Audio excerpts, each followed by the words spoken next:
Na-hostage ang isang lalaki ng dalawa niyang kamag-anak sa Quezon City. Sumuko naman kalaunan ang hostage taker. Yan ang unang balita ni James Agustin.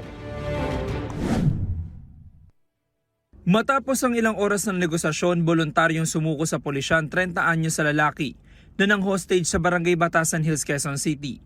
Ang dalawang babaeng biktima, tiyahin at pinsan ng sospek. Bago niyan, makikita sa video na ito na palihim na kinuna ng isa sa mga biktima ang sospek sa loob ng kwarto na may hawak na gunting. Huwag naman, kuya.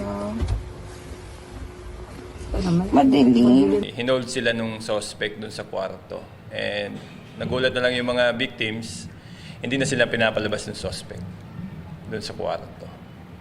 And tinutukan daw sila nung bladed weapon. Actually, yun yung gunting na hinati sa dalawa. Then tinutukan daw sila.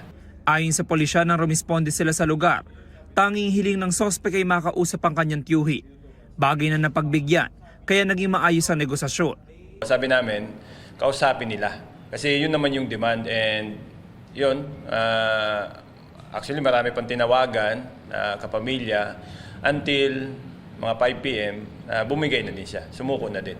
Sa investigasyon na pag-alaman na 2 linggo pala nakakalaya ang sospek dahil sa kasong paglabag sa Comprehensive Firearms and Ammunition Regulation Act.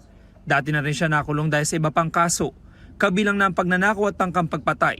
Pakiramdam ko na meron pong nag-aantay ho sa akin, meron pong nag-aabang. Pasensya na po sa mga kamag-anak ko.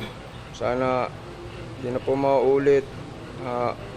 Tatanggapin ko po ito na makulong na lang po ako. Sinampa ng sospek na reklamong serious illegal detention. Ito ang unang balita. James Agustin para sa GMA Integrated News.